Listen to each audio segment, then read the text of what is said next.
ਸੋ ਕਈ ਜਿਹੜੇ ਇੰਪੋਰਟੈਂਟ ਤੱਥ ਸੀਗੇ ਸਿੱਖ ਧਰਮ ਦੇ, ਜਿਹੜੇ ਜਿਸ ਤਰ੍ਹਾਂ ਗੁਰੂ ਅਰਜਨ ਦੇਵ ਜੀ ਮਹਾਰਾਜ ਦਾ ਸ਼ਹੀਦੀ ਦਾ ਸੀ, ਜਾਂ ਜਨਮ ਸਾਖੀ ਇਸ ਬਾਰੇ, ਜਾਂ ਈਵਨ ਗੁਰੂ ਗੋਬਿੰਦ ਸਿੰਘ ਜੀ ਦੇ ਜਨਮ ਬਾਰੇ, ਜਾਂ ਈਵਨ ਜਦੋਂ ਪੰਜਵਾਂ ਤਖਤ ਐਡ ਹੋਇਆ, ਜਾਂ ਭਾਈ ਰਣਧੀਰ ਸਿੰਘ ਹੋਣਾ ਦੇ ਬਾਰੇ ਜਦੋਂ ਉਹਨਾਂ ਦਾ ਵੀ ਡੈਡੀਕੇਟ ਕੀਤਾ ਸਪੈਸ਼ਲ ਇਸ਼ੂ। ਬਿਲਕੁਲ। ਔਰ ਕਈ ਜਿਹੜੇ ਰਿਸਰਚ ਆਰਟੀਕਲ ਸੀਗੇ ਉਹ ਕਿਤੇ ਹੋਰ ਨਹੀਂ ਸੀ ਛਪਦੇ ਹੁੰਦੇ, because there was no other platform.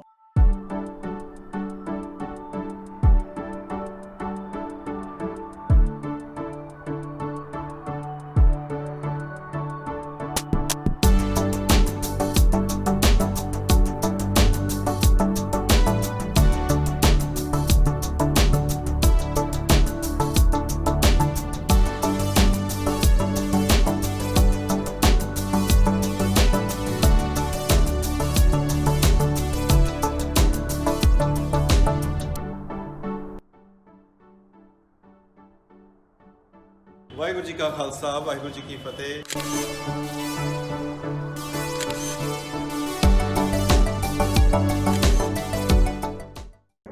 ਸੋ ਤੁਸੀਂ ਦੇਖ ਸਕਦੇ ਹੋ ਕਿ ਸਿੱਖ ਰਿਵਿਊ ਮੈਗਜ਼ੀਨ ਜਿਹੜਾ ਕਿ ਕੈਲਕਟਾ ਤੋਂ ਸ਼ੁਰੂ ਕੀਤਾ ਗਿਆ ਸੀਗਾ ਕੈਪਟਨ ਭਾਗ ਸਿੰਘ ਹੋਣਾ ਵੱਲੋਂ, ਤੇ ਕੈਪਟਨ ਭਾਗ ਸਿੰਘ ਹੋਣਾ ਦੀ ਵੀ ਮੈਂ ਤਸਵੀਰ ਇੱਥੇ ਦਿਖਾਉਣਾ ਚਾਹੁੰਦਾ ਕਿ ਇਹ ਉਹ ਸ਼ਖਸ ਨੇ ਜਿਨ੍ਹਾਂ ਦਾ ਵਿਜ਼ਨ ਸੀਗਾ ਕਿ ਇੱਕ ਮੈਗਜ਼ੀਨ ਸਿੱਖਾਂ ਦੀ ਇੰਗਲਿਸ਼ ਲੈਂਗੁਏਜ ਦੇ ਵਿੱਚ ਹੋਣੀ ਚਾਹੀਦੀ ਹੈ, ਤੇ ਉਹਨਾਂ ਨੇ ਇਹ ਜਿਹੜਾ ਇਹ ਮੈਗਜ਼ੀਨ ਸ਼ੁਰੂ ਕੀਤਾ। ਤੇ ਮੈਨੂੰ ਇਹ ਦੱਸਦੇ ਆ ਬੜੀ ਖੁਸ਼ੀ ਹੋ ਰਹੀ ਹੈ ਕਿ ਇੱਥੋਂ ਦੇ ਜਿਹੜੇ ਸਾਡੇ ਕੁਝ ਪਤਵੰਤੇ ਸੱਜਣ ਨੇ ਕਲਕੱਤੇ ਦੇ ਵਿੱਚ, ਉਹਨਾਂ ਨੇ ਇਸ ਕੰਮ ਨੂੰ ਜਾਰੀ ਰੱਖਿਆ। ਕੈਪਟਨ ਸਾਹਿਬ ਚੜ੍ਹਾਈ ਕਰ ਗਏ ਸੀ 1992 ਦੇ ਵਿੱਚ, ਤੇ ਉਸ ਤੋਂ ਬਾਅਦ ਸਰਦਾਰ ਸਰਨ ਸਿੰਘ ਜਿਹੜੇ ਕਿ ਬੜੇ ਹੀ ਨਾਮਵਰ ਜਿਹੜੇ ICS ਆਫਿਸਰ ਹੋਏ ਨੇ, ਤੇ ਉਹਨਾਂ ਨੇ ਆਪਣੇ ਐਡਮਿਨਿਸਟ੍ਰੇਸ਼ਨ ਦੀ ਫੀਲਡ ਦੇ ਵਿੱਚ ਬਹੁਤ ਵੱਡਾ ਨਾਮ ਕਮਾਇਆ ਸੀ। ਫਿਰ 30 ਸਾਲ ਉਹਨਾਂ ਨੇ ਇੱਥੇ ਐਡੀਟਰਸ਼ਿਪ ਕੀਤੀ ਇਸ ਮੈਗਜ਼ੀਨ ਨੂੰ ਚਲਾਉਣ ਦੇ ਵਿੱਚ, ਤੇ ਹੁਣ ਤੱਕ ਤੁਸੀਂ ਇਹ ਦੇਖੋਗੇ ਕਿ ਇਹ ਜਿਹੜਾ ਲੇਟੈਸਟ ਇਹਨਾਂ ਦਾ ਜਿਹੜਾ ਸਿੱਖ ਰਿਵਿਊ ਮੈਗਜ਼ੀਨ ਹੈ, ਇਹਦੇ 3 ਵਰਜ਼ਨ ਇਹਨਾਂ ਨੇ, 3 ਡਿਫਰੈਂਟ ਜਿਹੜੇ ਵੋਲੀਅਮਸ ਨੇ, ਇਹ ਗੁਰੂ ਨਾਨਕ ਦੇਵ ਜੀ ਮਹਾਰਾਜ ਦੇ 550ਵੇਂ ਗੁਰਪੁਰਬ ਨੂੰ ਡੈਡੀਕੇਟਿਡ।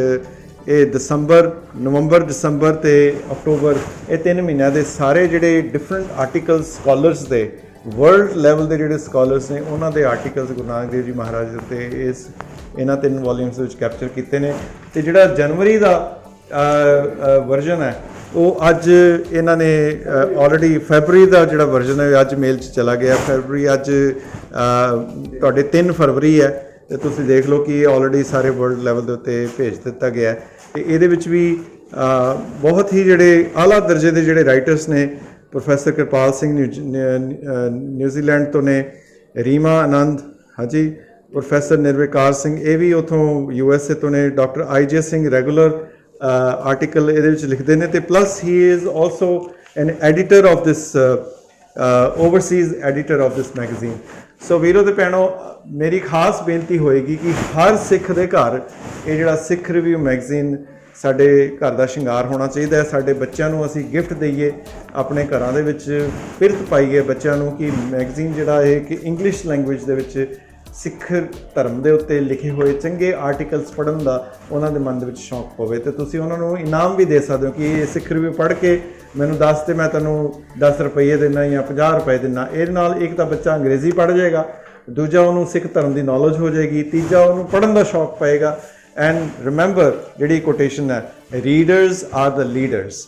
ਜਿਹੜੇ ਬੰਦੇ ਕਿਤਾਬਾਂ ਪੜ੍ਹਦੇ ਨੇ, ਜਿਹੜੇ ਬੰਦੇ ਆਰਟੀਕਲਸ ਪੜ੍ਹਦੇ ਨੇ, ਜਿਹੜੇ ਬੰਦੇ ਮੈਗਜ਼ੀਨਸ ਪੜ੍ਹਦੇ ਨੇ, ਉਹੀ ਕਹਾਂ ਫਿਰ ਲੀਡਰਸ ਬਣਨ ਦੀ ਉਹਨਾਂ ਦੇ ਵਿੱਚ ਐਬਿਲਿਟੀ ਆਉਂਦੀ ਹੈ। ਤਾਂ ਆਓ ਆਪਾਂ ਹੁਣ ਜਾਣਨ ਦੀ ਕੋਸ਼ਿਸ਼ ਕਰੀਏ ਕਿ ਇੱਥੇ ਕੌਣ ਹੈਗੇ ਨੇ। ਤੇ ਮੈਂ ਸਭ ਤੋਂ ਪਹਿਲਾਂ ਮਿਲਾਉਣਾ ਚਾਹਾਂਗਾ, ਕੋਈ ਗੱਲ ਨਹੀਂ, ਮੈਂ ਮਿਲਾਉਣਾ ਚਾਹਾਂਗਾ ਸਰਦਾਰ ਨਰਿੰਦਰਪਾਲ ਸਿੰਘ ਜੀ।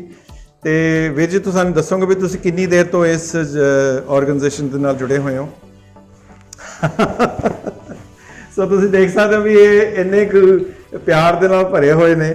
ਤੇ ਮੈਨੂੰ ਯਾਦ ਹੈ ਕਿ ਇਹ ਪਿਛਲੇ 35-40 ਸਾਲ ਤੋਂ ਇਸ ਦਫ਼ਤਰ ਦੇ ਵਿੱਚ ਆ ਕੇ ਹਰ ਰੋਜ਼ ਆਰਟੀਕਲਸ ਨੂੰ ਪੜ੍ਹਨਾ, ਐਡਿਟ ਕਰਨਾ, ਸਾਰੀ ਬਾਈਂਡਿੰਗ ਕਿੱਦਾਂ ਹੋਣੀ ਹੈ, ਸਾਰਾ ਇਹਦਾ ਜਿਹੜਾ ਕੰਮ ਕਿੱਦਾਂ ਚੱਲਣਾ ਹੈ, ਇਹਦੇ ਵਿੱਚ ਇਹਨਾਂ ਦਾ ਬੜਾ ਵੱਡਾ ਅਹਿਮ ਰੋਲ ਹੈ। ਤੇ ਮੇਰੇ ਨਾਲ ਇੱਥੇ ਨੇ ਵੀਰ ਸਰਦਾਰ ਅਵਤਾਰ ਸਿੰਘ ਜੀ। ਅਵਤਾਰ ਸਿੰਘ ਜੀ, ਸਾਨੂੰ ਦੱਸੋਗੇ ਵੀ ਤੁਸੀਂ ਕਦੋਂ ਤੋਂ ਸਿੱਖ ਰਿਵਿਊ ਦੇ ਇਸ ਮੈਗਜ਼ੀਨ ਦੇ ਨਾਲ ਜੁੜੇ ਹੋਏ ਹੋ ਜੀ? ਮੈਂ ਮਾਰਚ 2004 ਤੋਂ ਇਸ ਮੈਗਜ਼ੀਨ ਨਾਲ ਜੁੜਿਆ ਹਾਂ। ਅੱਛਾ, ਤੇ ਲਗਾਤਾਰ। ਤੇ ਤੁਹਾਡਾ ਕੀ ਰੋਲ ਹੈ ਜੀ ਇੱਥੇ? ਮੈਂ ਇੱਥੇ ਸਾਰਾ ਮੈਂਬਰਸ਼ਿਪ ਤੋਂ ਇਲਾਵਾ ਜਿਹੜੇ ਆਰਟੀਕਲਸ ਵਗੈਰਾ ਆਉਂਦੇ ਨੇ ਉਹਨਾਂ ਨੂੰ ਡਾਊਨਲੋਡ ਕਰਨਾ ਅੱਛਾ ਤੇ ਉਹਨਾਂ ਨੂੰ ਸਟ੍ਰੀਮਲਾਈਨ ਵਿੱਚ ਰੱਖਣਾ ਤੇ ਅੱਛਾ। ਫਿਰ ਜਿਹੜੇ ਸਾਡੇ ਐਡੀਟੋਰੀਅਲ ਬੋਰਡ ਹੈਗੀ ਅੱਛਾ ਉਹਨਾਂ ਦੇ ਨਾਲ ਕੋਆਰਡੀਨੇਟ ਕਰਨਾ, ਉਹਨਾਂ ਨੂੰ ਆਰਟੀਕਲ ਫਾਰਵਰਡ ਕਰਨਾ, ਉਹਨਾਂ ਤੋਂ ਐਡਿਟ ਕਰਵਾਉਣੇ ਅੱਛਾ। ਤੇ ਫਿਰ ਇਹ ਮੈਗਜ਼ੀਨ ਨੂੰ ਰੈਡੀ ਕਰਾਉਣਾ ਪੈਂਦਾ। ਤੇ ਤੁਸੀਂ ਇਹ ਦੇਖ ਸਕਦੇ ਹੋ ਵੀਰੋ ਤੇ ਭੈਣੋ ਕਿ ਜਿਹੜੀਆਂ ਸਾਡੀਆਂ ਯੂਨੀਵਰਸਿਟੀਜ਼ ਵੀ ਨੇ, ਗੁਰੂ ਨਾਨਕ ਦੇਵ ਯੂਨੀਵਰਸਿਟੀ ਹੈ, ਪੰਜਾਬੀ ਯੂਨੀਵਰਸਿਟੀ ਪਟਿਆਲਾ ਹੈ ਜਾਂ ਪੰਜਾਬ ਯੂਨੀਵਰਸਿਟੀ ਹੈ, ਉਹਨਾਂ ਦੇ ਵੀ ਆਪਣੇ ਪਬਲਿਸ਼ਿੰਗ ਡਿਪਾਰਟਮੈਂਟਸ ਨੇ, ਉਹ ਆਰਟੀਕਲਸ ਛਾਪਦੇ ਨੇ, ਰਿਸਰਚ ਆਰਟੀਕਲਸ ਨੇ। ਪਰ ਜਿਹੜਾ ਸਿੱਖ ਰਿਵਿਊ ਹੈ ਇਹ ਪਿਛਲੇ 66 ਸਾਲ ਤੋਂ, ਬਿਫੋਰ ਦੇਰ ਵਾਜ਼ ਐਨੀ ਅਦਰ ਮੇਜਰ ਯੂਨੀਵਰਸਿਟੀ, ਉਸ ਤੋਂ ਵੀ ਪਹਿਲਾਂ ਇਹ ਜਿਹੜਾ ਮੈਗਜ਼ੀਨ ਹੈ ਬੜੇ ਹਾਈ ਲੈਵਲ ਦੇ ਜਿਹੜੇ ਆਰਟੀਕਲਸ ਨੇ। ਤੇ ਮੈਨੂੰ ਹੁਣ ਤੱਕ ਯਾਦ ਹੈ ਕਿ ਸਰਦਾਰ ਕਪੂਰ ਸਿੰਘ, ਬਿਲਕੁਲ ਜੀ, ਡਾਕਟਰ ਅਤਰ ਸਿੰਘ, ਡਾਕਟਰ ਕਿਰਪਾਲ ਸਿੰਘ ਨਾਰੰਗ ਤੇ ਆਪਣਾ ਤਾਰਨ ਸਿੰਘ, ਸਰਦਾਰ ਜੋਤ ਸਿੰਘ ਤੇ ਡਾਕਟਰ ਫੌਜਾ ਸਿੰਘ, ਮੈਨੇ ਜਿਹੜੇ ਟੌਪ ਲੈਵਲ ਦੇ ਸਿੱਖ ਰਿਸਰਚਰਸ ਹੋਏ ਨੇ ਇਨ ਦਾ ਲਾਸਟ 50 ਇਅਰਸ, ਉਹਨਾਂ ਦੇ ਆਰਟੀਕਲਸ ਉਹ ਆਪਣੇ ਆਪ 'ਚ ਗਰਵ ਮਹਿਸੂਸ ਕਰਦੇ ਹੁੰਦੇ ਸੀਗੇ ਕਿ ਪਹਿਲਾ ਮੇਰਾ ਆਰਟੀਕਲ ਸਿੱਖ ਰਿਵਿਊ 'ਚ ਛਪੇ, ਬਿਫੋਰ ਦੇ ਸੈਂਡ ਐਨੀ ਰਿਸਰਚ ਆਰਟੀਕਲ ਐਨੀਵੇਅਰ ਐਲਸ। ਸੋ ਕਈ ਜਿਹੜੇ ਇੰਪੋਰਟੈਂਟ ਤੱਥ ਸੀਗੇ ਸਿੱਖ ਧਰਮ ਦੇ, ਜਿਹੜੇ ਜਿਸ ਤਰ੍ਹਾਂ ਗੁਰੂ ਅਰਜਨ ਦੇਵ ਜੀ ਮਹਾਰਾਜ ਦਾ ਸ਼ਹੀਦੀ ਦਾ ਸੀ, ਜਾਂ ਜਨਮ ਸਾਖੀ ਇਸ ਬਾਰੇ, ਜਾਂ ਈਵਨ ਗੁਰੂ ਗੋਬਿੰਦ ਸਿੰਘ ਜੀ ਦੇ ਜਨਮ ਬਾਰੇ, ਜਾਂ ਈਵਨ ਜਦੋਂ ਪੰਜਵਾਂ ਤਖਤ ਐਡ ਹੋਇਆ, ਜਾਂ ਭਾਈ ਰਣਧੀਰ ਸਿੰਘ ਹੋਣਾ ਦੇ ਬਾਰੇ ਜਦੋਂ ਉਹਨਾਂ ਦਾ ਵੀ ਡੈਡੀਕੇਟ ਕੀਤਾ ਸਪੈਸ਼ਲ ਇਸ਼ੂ। ਬਿਲਕੁਲ। ਔਰ ਕਈ ਜਿਹੜੇ ਰਿਸਰਚ ਆਰਟੀਕਲ ਸੀਗੇ ਉਹ ਕਿਤੇ ਹੋਰ ਨਹੀਂ ਸੀ ਛਪਦੇ ਹੁੰਦੇ, because there was no other platform. So Sikh review ਉਹੀ ਪਲੇਟਫਾਰਮ ਹੁੰਦਾ ਸੀ ਜਿੱਥੇ ਹਾਈਲੀ ਰਿਸਰਚਡ ਆਰਟੀਕਲਸ ਪਹਿਲੀ ਵਾਰ ਛਪਦਾ ਸੀਗਾ, ਜਿਹਦੇ ਨਾਲ ਸਾਰੇ ਸਿੱਖ ਸਕਾਲਰਸ ਨੂੰ ਪਤਾ ਲੱਗਦਾ ਸੀਗਾ ਕਿ ਕਿਸੇ। ਮੈਂ ਨਾਲ ਮਿਲਾਉਣਾ ਚਾਹਾਂਗਾ ਸਰਦਾਰ ਮਨਜੀਤ ਸਿੰਘ ਨੇ ਜੀ। ਇਹਨਾਂ ਦੇ ਪਿਤਾ ਜੀ ਸਰਦਾਰ ਅਮਰ ਸਿੰਘ, ਕੈਪਟਨ ਭਾਗ ਸਿੰਘ ਹੋਣਾ ਨਾਲ ਇੱਥੇ ਸੇਵਾ ਕਰਦੇ ਹੁੰਦੇ ਸੀਗੇ ਅੱਜ ਤੋਂ 40-50 ਸਾਲ ਪਹਿਲਾਂ। ਤੇ ਇਹ ਹੁਣ ਇੱਥੇ ਰੈਗੂਲਰਲੀ ਇੱਥੇ ਆ ਕੇ ਇਸ ਮੈਗਜ਼ੀਨ ਨੂੰ ਚਲਾਉਣ ਦੇ ਵਿੱਚ ਆਪਣਾ ਰੋਲ ਅਦਾ ਕਰ ਰਹੇ ਨੇ। ਤੇ ਸਾਨੂੰ ਦੱਸੋਗੇ ਕਿ ਜਿਹੜਾ ਬਾਹਰੋਂ ਜਿਹੜਾ ਸਬਸਕ੍ਰਿਪਸ਼ਨ ਕਰਨਾ ਚਾਹਵੇ ਤੇ ਉਹ ਕਿੰਨੇ ਕੁ ਪੈਸੇ ਦੇ ਨਾਲ ਸਬਸਕ੍ਰਿਪਸ਼ਨ ਮਿਲ ਸਕਦਾ? ਉਹ ਸਾਨੂੰ $50 ਪਰ ਈਅਰ ਅਸੀਂ ਸਬਸਕ੍ਰਾਈਬ ਕਰਦੇ ਹਾਂ, ਪਰ ਉਹਦੇ ਨਾਲ ਅਸੀਂ ਹਾਰਡ ਕਾਪੀ ਵੀ ਨਾਲ ਦਿੰਦੇ ਤੇ ਨਾਲ ਵੀ allow them to go on the website also। But ਜੇ ਤੁਸੀਂ ਹਾਰਡ ਕਾਪੀ ਨਾ ਮੰਗਾਓ and you only want to visit the website and read the review, then it's only $30 a year। Wow, ਸਾਨੂੰ ਬੜੀ ਖੁਸ਼ੀ ਹੋਏਗੀ ਕਿ ਸਾਨੂੰ ਬਾਹਰੋਂ ਇੰਨੇ ਸਾਡੇ ਇਸ ਨੂੰ ਪੜ੍ਹ ਸਕਣ ਆਨਲਾਈਨ, ਸਾਨੂੰ ਬੜੀ ਖੁਸ਼ੀ ਹੋਏਗੀ। ਸੋ ਵੀਰੋ ਤੇ ਭੈਣੋ, $50 a year ਕੀ ਹੈ? ਮੈਨੇ $50 ਇਜ਼ ਨਥਿੰਗ। ਸੋ ਮੈਂ ਸਾਰੇ ਘਰਾਂ ਦੇ ਵਿੱਚ ਮੈਂ ਚਾਹਾਂਗਾ ਵੀ ਹਰ ਸਿੱਖ ਇਸ ਮੈਗਜ਼ੀਨ ਨੂੰ ਸਬਸਕ੍ਰਾਈਬ ਕਰੇ। ਤੇ $30 ਦੇ ਵਿੱਚ ਤੁਸੀਂ ਆਨਲਾਈਨ ਸਬਸਕ੍ਰਿਪਸ਼ਨ ਵੀ ਲੈ ਸਕਦੇ ਹੋ। ਤੇ ਮੈਂ ਅਗੇਨ ਰਿਪੀਟ ਕਰਾਂਗਾ ਕਿ ਜੇ ਤੁਸੀਂ ਆਪਣੇ ਬੱਚੇ ਨੂੰ ਜਿਹੜਾ 7-8 ਸਾਲ ਤੋਂ ਲੈ ਕੇ ਉੱਪਰ 15-20 ਸਾਲ ਤੱਕ ਜਿੰਨੀ ਕੁ ਦੇਰ ਤੁਹਾਡੀ ਉਹ ਗੱਲ ਸੁਣਦਾ ਹੈ, ਉਹਨੂੰ ਤੁਸੀਂ ਲਾਲਚ ਵੀ ਦੇ ਸਕਦੇ ਹੋ ਕਿ ਇਹ ਮੈਨੂੰ ਮੈਗਜ਼ੀਨ ਪੜ੍ਹ ਕੇ ਇਹਦੇ ਆਰਟੀਕਲ ਦੇ ਵਿੱਚ ਇੱਕ ਲਾਈਨ ਦੀ ਸਮਰੀ ਦੇ ਤੇ ਆਈ ਵਿਲ ਗਿਵ ਯੂ $20 ਔਰ ਆਈ ਵਿਲ ਗਿਵ ਯੂ $10 ਔਰ ਆਈ ਵਿਲ ਗਿਵ ਯੂ 50 ਰੁਪਏ ਜਾਂ 100 ਰੁਪਏ। ਜਸਟ ਇਮੈਜਿਨ ਕਰੋ ਕਿ ਉਹਦੇ ਨਾਲ ਤੁਸੀਂ ਉਸ ਬੱਚੇ ਦੇ ਵਿੱਚ ਪੜ੍ਹਨ ਦੀ ਜਾਂਚ ਪਾ ਰਹੇ ਹੋ, ਸਿੱਖ ਇਤਿਹਾਸ ਨਾਲ ਜੋੜ ਰਹੇ ਹੋ, ਇੰਗਲਿਸ਼ ਲੈਂਗੁਏਜ ਦੇ ਨਾਲ ਉਹਨੂੰ ਇੰਟਰੋਡਿਊਸ ਕਰ ਰਹੇ ਹੋ। ਸੋ ਮੈਨੀ different ways you can promote the reading of articles on Sikhism by really pushing our younger generation to connect with Sikh Review। ਤੇ ਮੈਂ ਵੀਰ ਜੀ ਬੇਨਤੀ ਕਰਾਂਗਾ ਸਰਦਾਰ ਅਵਤਾਰ ਸਿੰਘ ਜੀ, ਤੁਸੀਂ ਤੇ ਸਰਦਾਰ ਮਨਜੀਤ ਸਿੰਘ ਜੀ ਸਾਨੂੰ ਦੱਸੋ ਵੀ ਜਿਹੜੇ ਪੁਰਾਣੇ ਵੋਲੀਅਮਸ ਨੇ ਇੱਥੇ ਪਏ ਸਿੱਖ ਰਿਵਿਊ ਦੇ, ਉਹ ਕਿੱਥੇ ਨੇ? ਸਾਨੂੰ ਜ਼ਰਾ ਦਰਸ਼ਨ ਕਰਾਓਗੇ।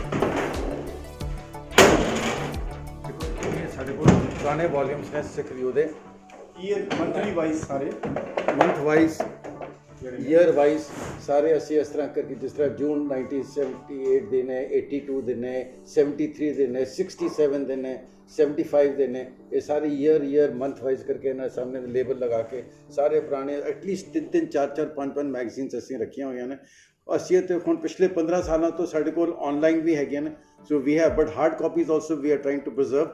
Some hard copies we have got there which we have binded ਉੱਥੇ ਦੇ, ਉਹ ਅਸੀਂ ਈਅਰ ਵਾਈਜ਼ ਬਾਈਂਡ ਕਰਕੇ ਵੀ ਰੱਖੀਆਂ ਹੋਈਆਂ ਨੇ। ਸੋ ਮੈਂ I am born in 1961। So if I want to read ਕਿ ਮੈਂ ਜਦੋਂ ਜਿਸ ਸਾਲ ਮੇਰਾ ਜਨਮ ਹੋਇਆ ਸੀਗਾ ਉਸ ਵੇਲੇ ਸਿੱਖ ਰਿਸਰਚ ਜਿਹੜਾ ਫੀਲਡ ਦੇ ਵਿੱਚ ਕੀ ਕੁਝ ਲਿਖਿਆ ਜਾ ਰਿਹਾ ਸੀ ਜਾਂ ਉਸ ਵੇਲੇ ਕਿਹੜੇ ਮਹੀਨੇ 'ਚ ਤੁਸੀਂ ਹੋਏ ਸੀ 61 'ਚ? ਜਨਵਰੀ ਸੋ ਵੀ ਵਿਲ ਗਿਵ ਯੂ 61 ਦੀ ਅਸੀਂ ਜਨਵਰੀ ਤੁਹਾਨੂੰ ਇੱਕ ਇਸ਼ੂ ਅਸੀਂ ਤੁਹਾਨੂੰ ਦਿੰਦੇ। ਵਾਹ ਵਾਹ ਕੀ ਬਾਤ ਹੈ, ਕੀ ਬਾਤ ਹੈ। ਤੁਸੀਂ ਯਾਦ ਰੱਖੋ ਕਿ ਮੈਂ ਜਿਹੜੇ ਮਹੀਨੇ 'ਚ ਪੈਦਾ ਹੋਇਆ ਸੀ ਉਸ ਮਹੀਨੇ 'ਚ ਸਿੱਖ ਕੀ ਆਰਟੀਕਲ ਛਪੇ। ਸੋ ਇਹ ਤੁਸੀਂ ਦੇਖ ਸਕਦੇ ਹੋ ਵੀ 1961 ਤੋਂ ਇਹ ਜਿਹੜੇ ਸਿੱਖ ਰਿਵਿਊ ਇੱਥੇ ਪ੍ਰੀਜ਼ਰਵ ਕਰਕੇ ਰੱਖੇ ਹੋਏ ਨੇ ਤੇ ਮੈਂ ਸਮਝਦਾ ਕਿ ਅਸੀਂ ਗੁਰਦੁਆਰਾ ਸਾਹਿਬ ਦੇ ਉੱਤੇ ਸੋਨਾ ਚੜਾਉਂਦੇ ਆ ਇਹ ਜਾਣ ਕੇ ਕਿ ਜੀ ਇਹ ਖਜ਼ਾਨਾ ਹੈ। ਔਰ ਵੀਰੋ ਤੇ ਭੈਣੋ, ਅਸਲੀ ਖਜ਼ਾਨਾ ਪਤਾ ਕੀ ਹੈ? ਇਹ ਅਸਲੀ ਖਜ਼ਾਨਾ, ਕਿਉਂਕਿ ਸਿੱਖੀ ਦੇ ਉੱਤੇ ਪੜ੍ਹਿਆ ਲਿਖਿਆ ਹੋਇਆ ਜਿਹੜਾ ਲਿਟਰੇਚਰ ਹੈ, ਜਿਹੜਾ ਕਿ ਕਿਸ ਵੇਲੇ ਗੁਰੂ ਮਹਾਰਾਜ ਵੀ ਇਕੱਠੇ ਕਰਦੇ ਹੁੰਦੇ ਸੀ ਕਿ ਜਦੋਂ ਸਰਸਾ ਨਦੀ ਦੇ ਉੱਤੇ ਸਾਰਾ ਉਹ ਲਿਟਰੇਚਰ ਵਹਿ ਗਿਆ ਤੇ ਮੁੜ ਕੇ ਸਾਨੂੰ ਮੌਕਾ ਹੀ ਨਹੀਂ ਮਿਲਿਆ ਕਿ ਅਸੀਂ ਆਪਣੇ ਧਰਮ ਦੇ ਬਾਰੇ, ਆਪਣੇ ਇਤਿਹਾਸ ਬਾਰੇ, ਆਪਣੇ ਵਿਰਸੇ ਬਾਰੇ ਕੁਝ ਲਿਖਤਾਂ ਪ੍ਰੀਜ਼ਰਵ ਕਰ ਸਕੀਏ ਫਿਊਚਰ ਜਨਰੇਸ਼ਨ ਦੇਣ ਨੂੰ। ਸੋ ਇਹ ਚੀਜ਼ ਜੇ ਅਸੀਂ ਇਹਨੂੰ ਸੰਭਾਲਣ ਦੀ ਪਿਰਤ ਪਾ ਲਈਏ, ਪੜ੍ਹਨ ਦੀ ਜਾਚ ਸਾਡੇ ਨੌਜਵਾਨਾਂ 'ਚ ਆ ਜਾਵੇ ਤੇ ਸਿੱਖੀ ਦਾ ਜਿਹੜਾ ਭਵਿੱਖ ਹੈ ਉਹ ਬੜਾ ਉਜਲਾ ਹੋ ਸਕਦਾ ਹੈ। ਸੋ ਹਾਂਜੀ, ਅੱਜ ਅਸੀਂ ਬਿਲਕੁਲ ਹੋਰ ਵੀ ਬਾਈਂਡਡ ਕਾਪੀਜ਼ ਵੀ ਬਾਉਂਡ ਵੋਲਿਊਮਸ ਵੀ ਨੇ, ਬਾਉਂਡ ਵੋਲਿਊਮਸ ਉਧਰ ਵੀ ਹੈਗੇ ਹੈ। ਮਤਲਬ ਪਹਿਲਾਂ ਇਹ ਪੁਰਾਣੀਆਂ ਇਹ 2000 ਤੋਂ ਲੈ ਕੇ ਅੱਛਾ 2000 ਔਨਵਰਡ ਇੱਥੇ ਨੇ। ਸੋ ਇਹ ਬਾਈਂਡ ਕਰਕੇ ਤੁਸੀਂ ਰੱਖ ਦਿੱਤਾ ਹੈਗਾ। ਹਾਂਜੀ। ਸੋ ਇਹ ਤੁਸੀਂ ਸਕੈਨ ਵੀ ਕਰਨ ਜਾ ਰਹੇ ਹੋ ਜੀ? ਸਕੈਨ ਵੀ ਹੋ ਗਈਆਂ ਆਲਮੋਸਟ। ਅਸੀਂ ਬਹੁਤ ਜਲਦੀ ਇਹਨਾਂ ਨੂੰ ਅਪਲੋਡ ਕਰ ਦਾਂਗੇ ਆਪਣੇ ਵੈਬਸਾਈਟ ਦੇ ਵਿੱਚ। ਵਾਹ ਵਾਹ। ਸੋ ਐਨੀਬਾਡੀ ਕੈਨ ਇਹਨੂੰ ਕੋਈ ਵੀ ਪੜ੍ਹ ਸਕਦਾ free of cost as a guest member. ਅੱਛਾ। ਇਸ ਨੂੰ ਸਿੱਖ ਰਿਵਿਊ ਦੇ ਵਿੱਚ ਅਸੀਂ ਦੋ ਤਰ੍ਹਾਂ ਦੀ ਮੈਂਬਰਸ਼ਿਪ ਦੇ ਰਹੇ ਹਾਂ, ਇੱਕ ਪੇਡ ਸਬਸਕ੍ਰਾਈਬਰ ਔਰ ਇੱਕ ਗੈਸਟ ਮੈਂਬਰਸ਼ਿਪ। ਅੱਛਾ। ਜਿਹੜਾ ਗੈਸਟ ਮੈਂਬਰਸ਼ਿਪ ਹੈ ਉਹ ਜਿੰਨੇ ਵੀ ਪਾਸਟ ਇਸ਼ੂਜ਼ ਨੇ ਲਿਵਿੰਗ ਅਸਾਈਡ, ਜਿਹੜੇ ਦੋ ਪਿਛਲੇ ਕਰੰਟ 2 ਇਅਰਸ ਇਸ ਤੋਂ ਪਿਛਲੇ ਜਿਹੜੇ ਨੇ, ਉਹ ਸਾਰੇ ਫ੍ਰੀ ਆਫ ਕਾਸਟ ਜਿਹੜਾ ਖਜ਼ਾਨਾ ਹੈ ਇਹਦੇ ਵਿੱਚੋਂ ਕੁਝ ਵੀ ਪੜ੍ਹ ਵੀ ਸਕਦਾ ਹੈ, ਡਾਊਨਲੋਡ ਵੀ ਕਰ ਸਕਦਾ ਹੈ, ਪ੍ਰਿੰਟ ਆਊਟ ਵੀ ਲੈ ਸਕਦਾ ਹੈ। ਓਕੇ।